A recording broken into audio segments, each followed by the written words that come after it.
लोग क्या कहेंगे दोस्तों?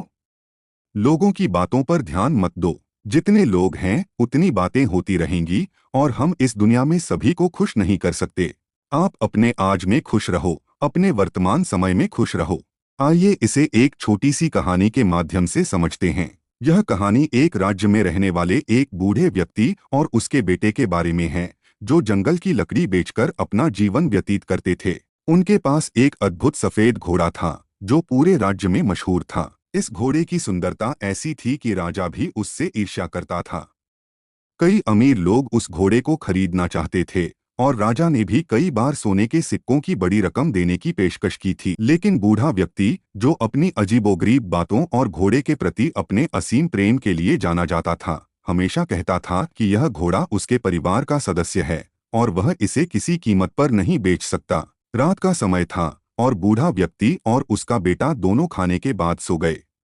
अगली सुबह जब वह बूढ़ा आदमी अस्तबल में गया तो उसने देखा कि घोड़ा गायब था। उसने हर जगह घोड़े को ढूंढा, लेकिन कहीं नहीं मिला। पूरे राज्य में यह खबर आग की तरह फैल गई। लोग इकट्ठे हो गए और बातें करने लगे। हमें पहले से ही पता था कि किसी दिन यह घोड़ा चोरी हो जाएगा। यह बूढ़ा आदमी बहुत गरीब और कमजोर है। वह ऐसे अनमोल घोड़े की रक्षा कैसे कर सकता है?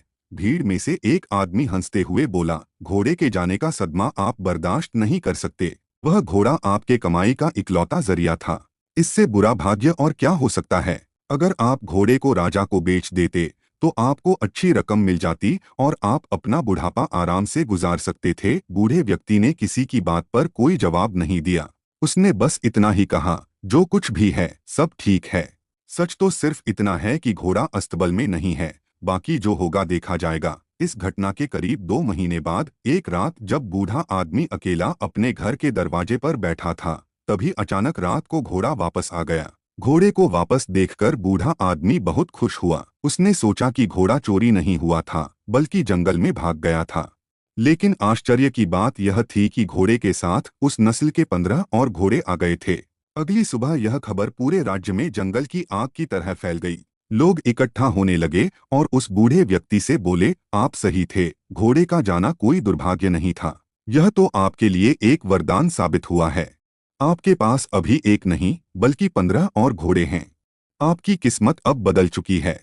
अब आप घोड़ों के व्यापारी बन सकते हैं। बूढ़ा आदमी फिर भी शांत रहा और बोला, सच तो यह है कि घोड़े के साथ 15 और घोड़े आ गए हैं। जो कुछ भी है सब ठीक है।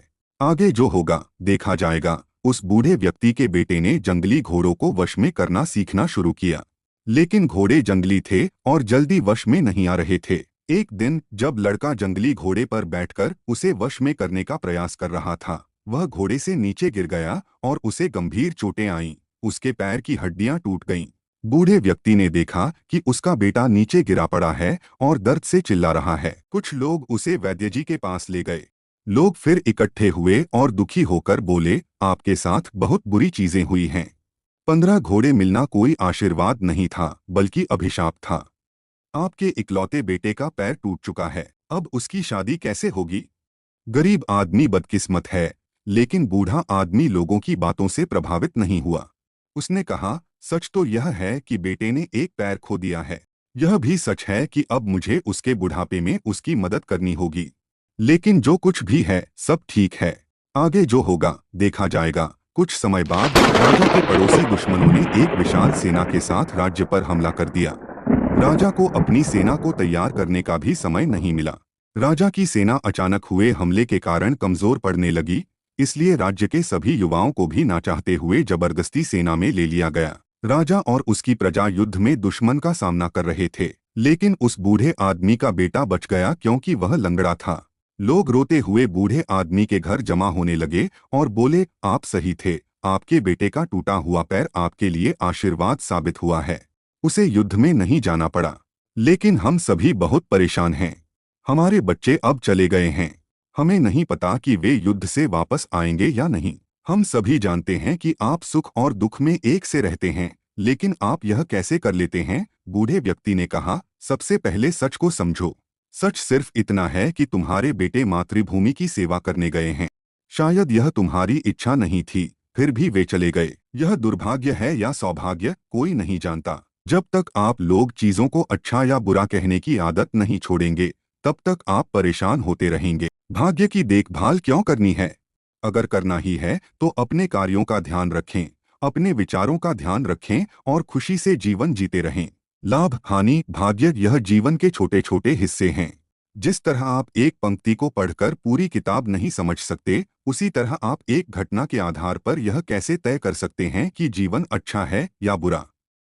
जो हमारे नियंत्रण में नहीं है, हम उसके बारे में राय बनाते हैं और अर्थहीन निर्णय देकर परेशान हो जाते हैं।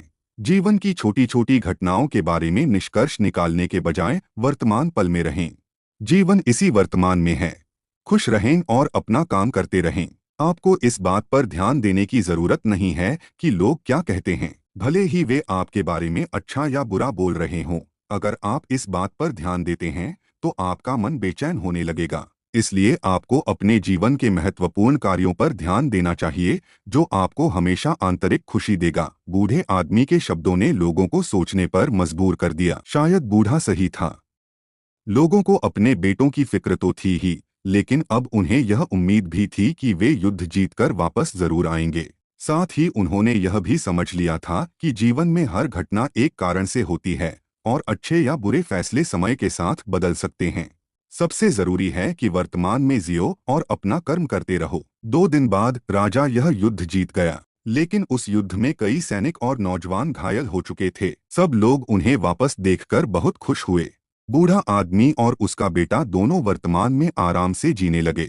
दोस्तों, इस कहानी से हमें यह सीख मिलती है कि लोगों की बातों पर ध्यान मत दो।